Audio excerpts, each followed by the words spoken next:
Shalom, perkenalkan nama saya Indri Bantaika, kelas 3B, NIM 101-2022-0064, mata kuliah Etika Kristen dengan dosen pengasuh Ibu Talita Tlonain, MPD.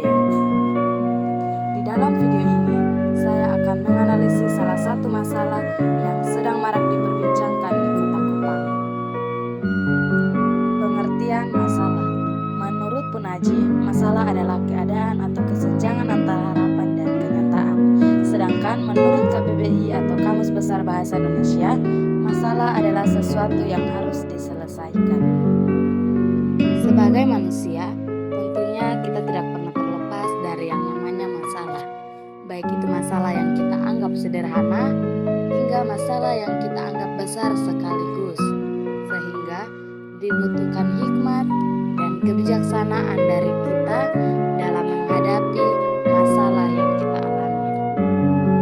Dari pengertian masalah tersebut, ada beberapa jenis-jenis masalah yang ada, seperti pembunuhan, pencurian, pemerkosaan, perkelahian, dan masih banyak sekali masalah-masalah yang ada. Namun, di dalam video ini, saya akan menjelaskan tentang salah satu jenis masalah yang ada, yaitu masalah pembunuhan yang terjadi di Kota Kupang, tepatnya di Kelurahan Oesapa. Sebagai negara hukum, tentunya Indonesia memiliki peraturan atau perundang-undangan yang merujuk pada kasus pembunuhan, seperti dalam pasal 459 Undang-Undang Nomor 1 Tahun 2023 menyatakan bahwa barang siapa dengan sengaja dan dengan rencana terlebih dahulu merampas nyawa orang lain diancam dengan pembunuhan berencana dengan pidana mati atau pidana seumur hidup atau selama waktu tertentu paling lama 20 tahun penjara. Menurut salah satu sumber informasi di Kota Kupang, Victory News, menyebutkan bahwa dalam kasus ini terdapat beberapa orang yang bersangkutan di dalamnya.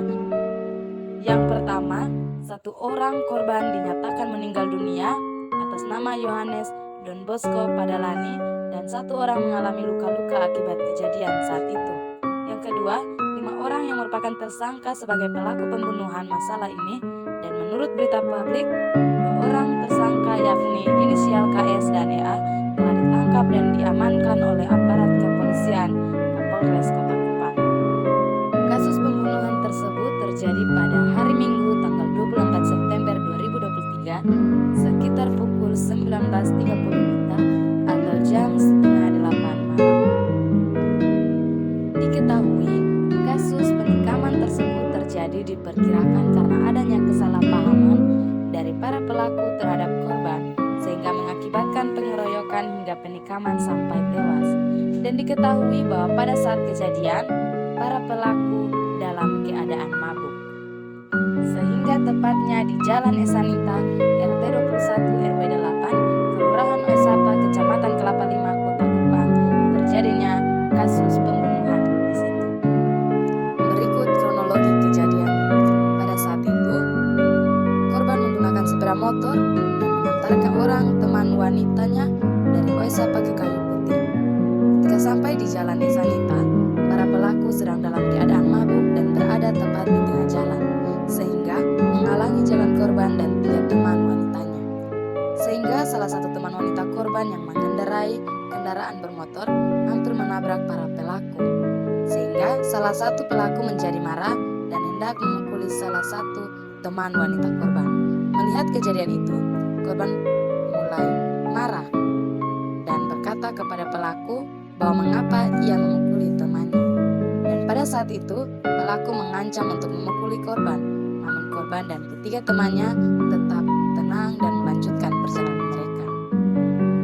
Ketika pelaku mendapatkan informasi dari seorang temannya yang merupakan saksi mata dalam kejadian itu, bahwa dirinya juga sedang ditahan oleh para pelaku yang tadi, korban berinisiatif untuk segera menuju ke TKP atau tempat kejadian perkara. Sesampainya di sana, kejadian pengeroyokan dan penikaman pun terjadi. Sehingga setelah kejadian tersebut, para pelaku yang ada dalam keadaan mabuk segera melarikan diri. Selain perundang-undangan yang dikeluarkan oleh negara Republik Indonesia, ada juga peraturan yang melarang untuk melakukan pembunuhan, seperti yang terdapat dalam Alkitab, tepatnya bahas dengan bunyi jangan membunuh. Dan ini merupakan salah satu hukum Allah yang terdapat dalam kitab Keluaran. Walaupun sudah menjadi larangan Tuhan, namun masih banyak sekali manusia-manusia yang melakukan hal tersebut.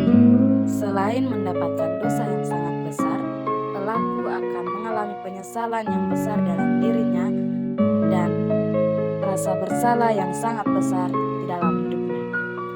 Pesan moral yang dapat saya sampaikan melalui video ini adalah dalam kehidupan manusia tentunya kita tidak terlepas dari suatu masalah, dan masalah datang merupakan proses pembentukan kedewasaan seseorang, sehingga sangat diperlukan pemikiran yang matang dan bijaksana dalam mengambil keputusan atau sebuah tindakan, sehingga tindakan yang kita ambil tidak merugikan diri kita sendiri atau bahkan merugikan orang lain, karena pilihan kita yang kita ambil sekarang yang akan menentukan kita ke depannya. Karena itu, tentukan sebaik mungkin pilihan kita dengan bijak dan lakukan hal-hal positif yang memberi dampak baik, baik itu bagi diri kita sendiri maupun bagi orang lain yang ada di sekitar kita. Demikian hasil presentasi saya. Terima kasih untuk teman-teman semua yang sudah mendengarkan. Semoga video ini dapat bermanfaat untuk kita semua. Terima kasih, Tuhan Yesus memberkati. Shalom.